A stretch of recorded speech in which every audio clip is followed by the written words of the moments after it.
What if the person you can't stop thinking about is the very one God keeps confirming again and again, but you've been doubting it because of how silent they are?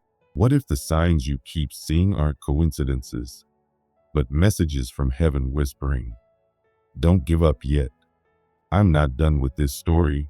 Right now, as you're watching this, heaven is speaking directly to you about that person who lingers in your thoughts no matter how hard you try to move on. And what God is saying in this moment will shift how you see everything. The signs, the silence, the waiting, and the ache that never seems to leave. He sees you there, tired not just from waiting but from doubting whether you've misunderstood him. You've seen their name in impossible places. You've heard songs that echo your story too perfectly to be random. You've had dreams so vivid you woke up trembling between belief and disbelief. You've noticed patterns, numbers, dates, times that appear like secret messages written into your days. And still, a voice inside you whispers, "What if I'm imagining this? What if I'm forcing meaning where there is none?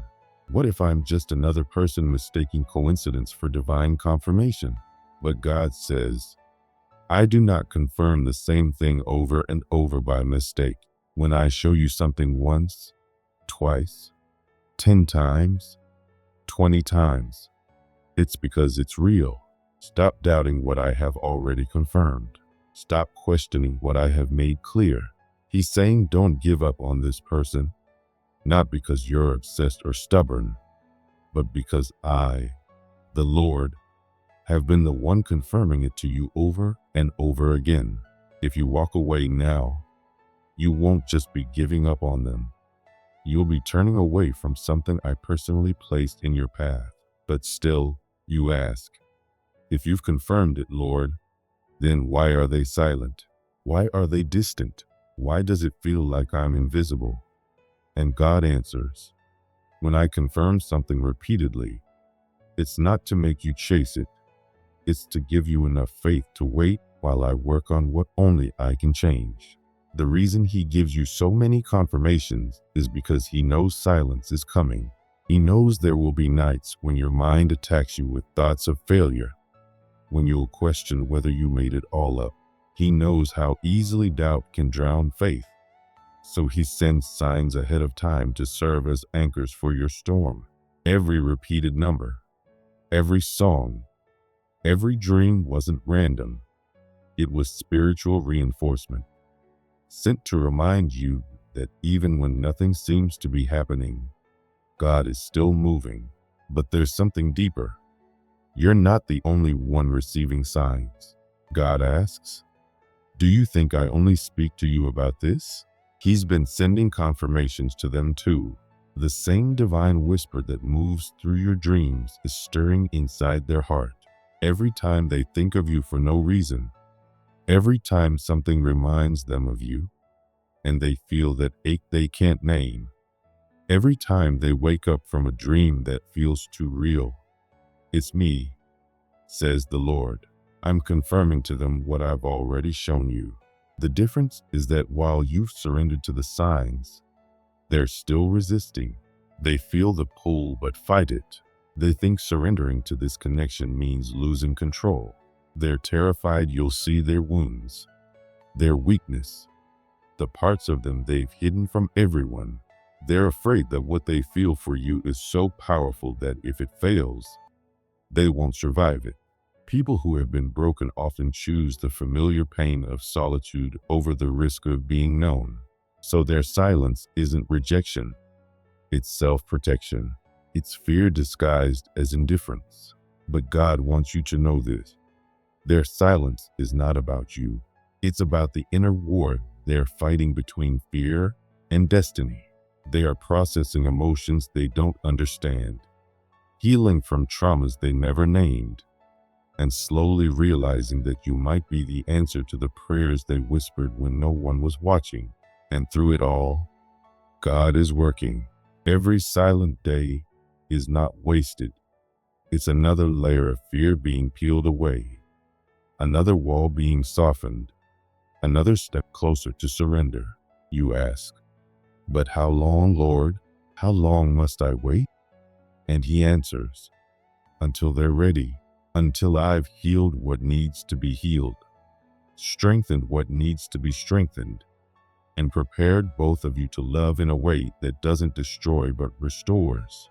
Every time you receive a new sign, it's not just comfort, it's progress. When you suddenly see their name 3 times in a day, it means I've touched something deep in them that day. When you dream of them vividly, it's because that night, your souls needed to reconnect on a higher plane. As I work through both of you, I don't confirm to you while they forget you. I confirm to you when I'm working most powerfully on them. So when you see a sign, don't spiral into anxiety. Pause and give thanks. That sign means that, at that exact moment, I'm doing something invisible, but wholly in their heart. These signs have 2 purposes. First, so that when this promise is fulfilled, you'll know beyond doubt that it was divine and not coincidence. Second, so that when your faith shakes in the hardest moments, you'll have reminders to return to. There will be days when silence feels unbearable, nights when jealousy or exhaustion whisper that you've been foolish to believe. In those moments, you'll remember the signs, the song, the dream, the number, and they'll steady you again. And if you still wonder, what if I'm wrong? God says, if this were only your will, you couldn't have kept the faith this long. Hope born from man dies quickly. Hope born from me endures every storm. The fact that your hope is still breathing means I'm the one sustaining it. And I do not feed a hope I intend to kill. Yet, he gives you one instruction. Don't stop living while you wait. The confirmations aren't meant to paralyze you, but to empower you. Keep growing, keep learning, keep healing, keep walking in your purpose. Become whole, not waiting to be completed, because when they return, they must find someone vibrant, not someone frozen in time. When you grow, you help them grow. When you heal, you open unseen pathways for their healing. Your transformation calls theirs forward. It's all connected. In the days ahead, the confirmations will increase. Don't panic when they do. It's not a sign of delay, but of breakthrough. The more frequent the signs, the closer the surrender. When you see them, when you dream of them, when coincidences multiply, don't rush. Thank God. It means his work in them is reaching completion. But now, he asks you to pray differently. Stop praying, "Lord, make them call me, make them love me." Pray instead, "Lord, heal them, free them, remove fear, teach them to love without running. Fill them so deeply with your love that they can finally give love safely." When you pray like this, you rise from longing into intercession, and intercession moves mountains. You stop begging for love and start partnering with God to release transformation. Use this waiting season wisely. Strengthen your faith, deepen your peace, create, build, live, because the day will come when all the silence will make sense, when every repeated sign will align, when every unanswered prayer will reveal its purpose. And in that moment, you won't say, "Look what I waited for." You'll say, "Look what God finished." Intercession is not passive. It is spiritual labor. When Jesus interceded for humanity, he carried a weight beyond words. And when you intercede for the one you love, you step into that same current of divine power that can bend timelines. The kind of love that prays even in silence awakens something that cannot be measured by clocks. Heaven begins to rearrange what earth calls impossible. What could take years begins to gather itself swiftly because pure love and prayer carries acceleration. Job's story is the eternal reminder of this truth. He lost everything that gave him identity and joy. His world collapsed. His friends misjudged him, and for years he suffered without understanding why. But his turning point came not through his own deliverance, but through his compassion. The moment he shifted from asking, "Why me?" to praying for those who hurt him, the chains around his life broke. The instant he chose intercession over self-pity, God restored double of what he had lost. Heaven always moves when a wounded heart prays for others. God asks you today with the same quiet intensity, do you want me to restore your love story? If you do, then step into the sacred practice of interceding for them, not with manipulation, not to control outcomes, but from love that trusts God's timing more than your own.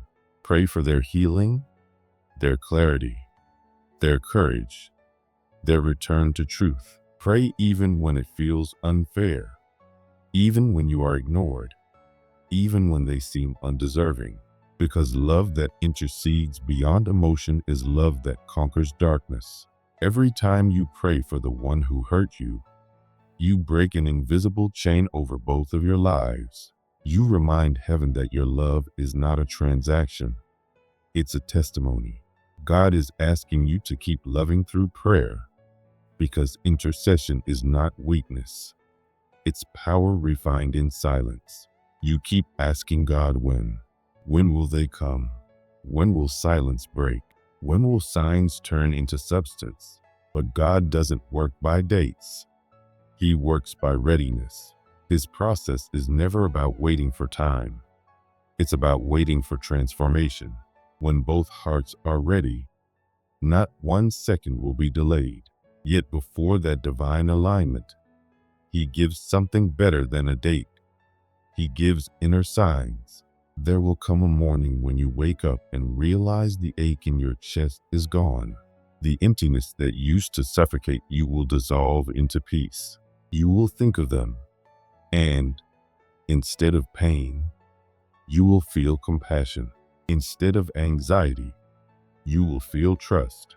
This peace will feel strange because nothing external will have changed, but inside, everything will.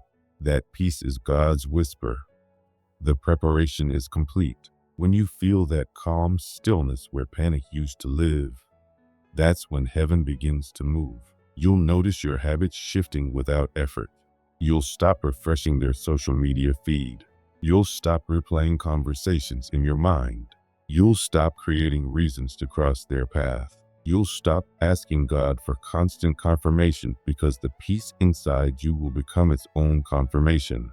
That inner quiet will not mean indifference. It will mean surrender. You will finally have released control. That release is the purest act of faith. The moment when God says, "Now you truly trust me." When that happens, the silence that once tortured you will become sacred. You will understand that stillness is not absence, it's incubation. God moves most when everything looks still, and when they return, they will not return as the same person who left. You will see it instantly.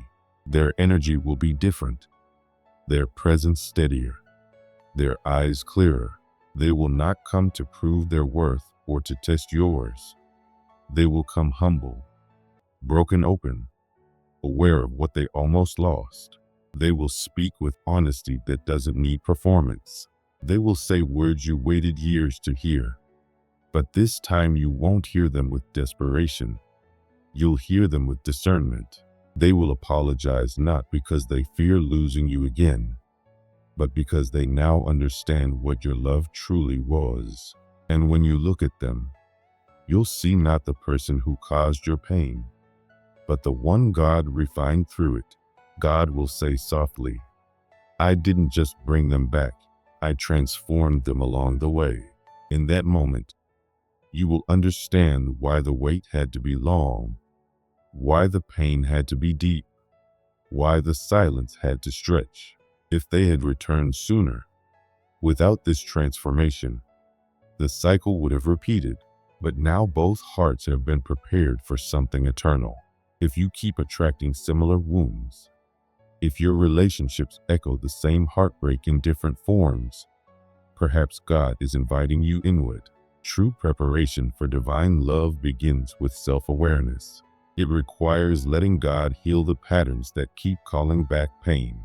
Ask Him to reveal what still needs release inside you. Sometimes the delay is mercy. Sometimes it's a divine pause while He removes what would destroy what you're praying for. Let Him reshape your expectations. Let Him cleanse your fear of abandonment, your need for control, your impatience with silence. Let Him teach you that love is not earned, it is aligned. God does not withhold love as punishment. He protects love until it's safe for both souls to hold.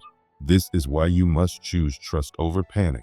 Choose to believe the confirmations He already gave you instead of doubting because of what you see. The silence is not the absence of movement. It is the space where miracles gather momentum. God didn't confirm this person to confuse you. He confirmed to prepare you, to strengthen your conviction, to teach you endurance that outlives circumstance. He confirmed so that when storms came, your faith would not dissolve. What God confirms, He fulfills. His word never returns void. It ripens at the right hour.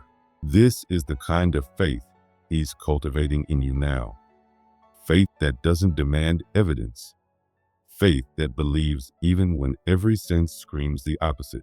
That is the faith that opens heaven's vault. That is the faith that turns prayers into manifestations. Once you master this faith, restoration in your love story will only be the beginning.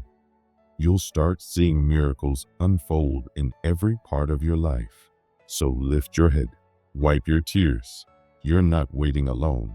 The same God who gave you the confirmation is sitting beside you in the process. He waits with you, works through you, and watches over both hearts at once. When God waits with you, delay becomes sacred timing, not disappointment. He is the God who confirms so you won't doubt, the God who repeats so you won't forget, the God who whispers again and again because He knows you will want to give up. And every repetition is not redundancy, it's reinforcement. Every reminder is a stitch sewing your faith tighter. You may feel weary, but heaven calls you steadfast. You may feel forgotten, but heaven calls you chosen. You may feel still, but heaven calls you in progress. The work He began by confirming, He will finish by fulfilling. The word He planted will bear fruit in its season. Write it deep inside your heart. What God confirms, He completes. In this waiting, you are not being tested. You are being trusted. God is shaping you into someone who carries peace instead of panic, faith instead of fear, surrender instead of striving. He's preparing you to meet what you've prayed for with calm certainty instead of emotional exhaustion. When peace replaces longing, that's when divine alignment begins. If this message stirred your heart, share it, not as content, but as light. Support this space if you can, because every gesture helps keep hope alive in another heart. And even if you can't, your presence here is already a gift. You are seen. You are guided. You are growing in silence that heaven calls holy. The peace forming inside you is proof that your miracle has already begun to move. God is not late. He is precise. And when you finally rest in His timing, heaven begins to rush on your behalf.